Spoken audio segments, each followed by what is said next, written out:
सुप्रभात बच्चों, हिंदी की क्लास में आप सबका स्वागत है। और आज हम हिंदी में नागार्जुन कृत बादल को गिरते देख रहे पाठ के पद्यांशों का अध्ययन करेंगे। सबसे पहले जो यहाँ पर क्लिष्ट शब्द है, कठिन शब्द है, इन शब्दों के मायने जान लेंगे। तो अमल शब्द के क्या मायने हैं? अमल का मतलब होता है निर्मल, है ना। अमल का मतलब क्या है? निर्मल। फिर है आपका धवल शब्द की क्या अर्थ है? सफेद। गिरि का मतलब हम जानते हैं, गिरि का मतलब होता है पर्वत। शिखर का मतलब होता है चोटी, है ना। बादल जो छाते हैं, घने घने काले बादल, इससे भी हम परिचित हैं। उसके बाद है तुहीन शब्द का क्या अर्थ है?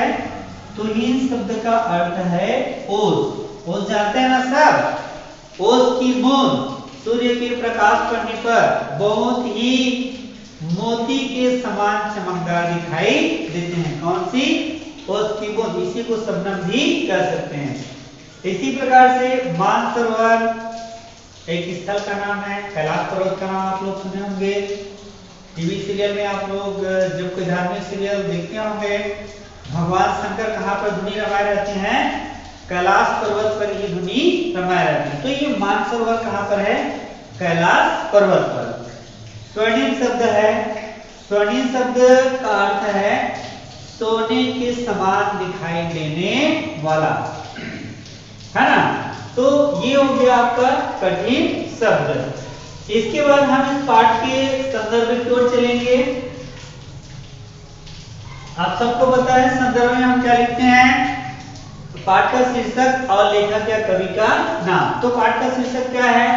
ये प्रस्तुत पद्यांश बादल को घिरते देखा है नामक पाठ से लिया गया है और इसके रचनाकार या इसके कवि नागार्जुन जी हैं।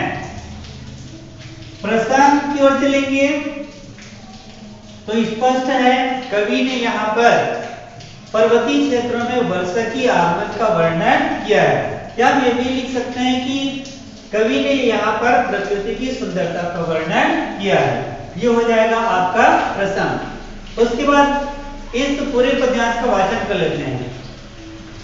अमल धवल गिरी के शिखरों पर बादल को घिरते देखा है। छोटे छोटे मोती जैसे उसके शीतल तुहीन कणों को मानसरोवर के स्वर्णिम कमलों पर गिरते देखा है। बादल को घिरते देखा है। ये हो गया। वाचन करना चाहिए या सरल कर लिए हैं। इसके बाद चलते हैं व्याख्या की ओर।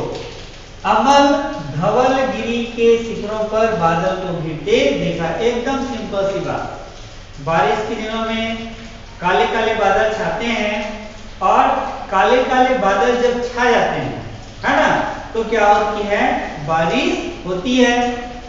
यहाँ पर कवि ने यही वाक्य कहाँ पर देखा? धवल गिरी की शिखरों पर।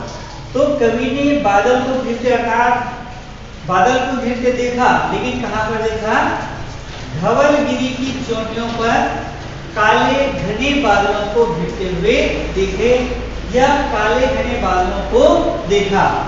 छोटे छोटे मोती जैसे उसके शीतल तुहिन कणों को मानसरोवर के स्वर्णिम कमलों पर गिरते देखा है। तो कवि ने सबसे पहले धवलगिरी के शिखरों पर काले घने बादलों को छाते हुए देखा।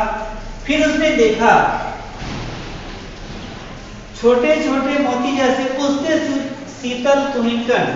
तो बादल छाने के बाद कवि ने बारिश की बूंद, है ना, छोटी छोटी मोती जैसे, तो ये बारिश की बूंदें उसे कैसे लग रही है? मोती के समान दिखाई दे रही है या मोती के समान प्रतीत हो रही है। उसके शीतल तुहीन कणों को, तो बारिश की जो बूंदें हैं वो ओस के कण जैसे प्रतीत हो रहे हैं और ये ओस के कण रूपी बारिश की बूंदें मानसरोवर के उस स्वर्णिम कमलों पर। तो ये बारिश की बूंदें कहाँ पे गिर रहे हैं? जो कैलाश पर्वत पर मानसरोवर है और मानसरोवर में कमल है और ये कमल सोने के समान प्रतीत हो रहे हैं। तो बारिश की बूंदें जिसकी तुलना किससे की गई है? बारिश की बूंदों की तुलना एक तो मोती से की गई है, फिर दूसरी बार कवि ने उसी बारिश की बूंदों को किससे की गई है? ओस की बूंद से तुलना की गई है। तो ये बारिश की बूंदें मोती जैसे ओस की बूंद के समान मान सरोवर के स्वर्णिम कमलों पर बारिश की बूंदों को गिरते हुए देखा है। अंत में भी लिखते हैं बादल को घिरते देखा है। तो कवि ने धवलगिरी की चोटियों पर काले घने बादलों को छाते हुए देखा है। एक बार और पुनरावृत्ति कर लेते हैं। अमल धवलगिरी के शिखरों पर, तो कवि ने धवलगिरी के चोटियों पर काले घने बादलों को छाते हुए देखा है। फिर इन बारिश की बूंदें जो मोती के समान प्रतीत हो रही है और बिल्कुल इसकी जो बूंद है वो बहुत शीतल है और ओस की बूंद के समान जो मान सरोवर में सोने के समान जो कमल दिखाई दे रहे हैं उन पर ये बारिश की बूंदें जो है गिर रही है या उनको गिरते हुए देखा है। मैंने धवलगिरी के शिखरों पर छाए घने बादलों को देखा है। ये भाव प्रदर्शित किया है कवि नागार्जुन ने। नेक्स्ट पंक्तियों के साथ फिर मुलाकात होगी, तब तक के लिए जय हिंद।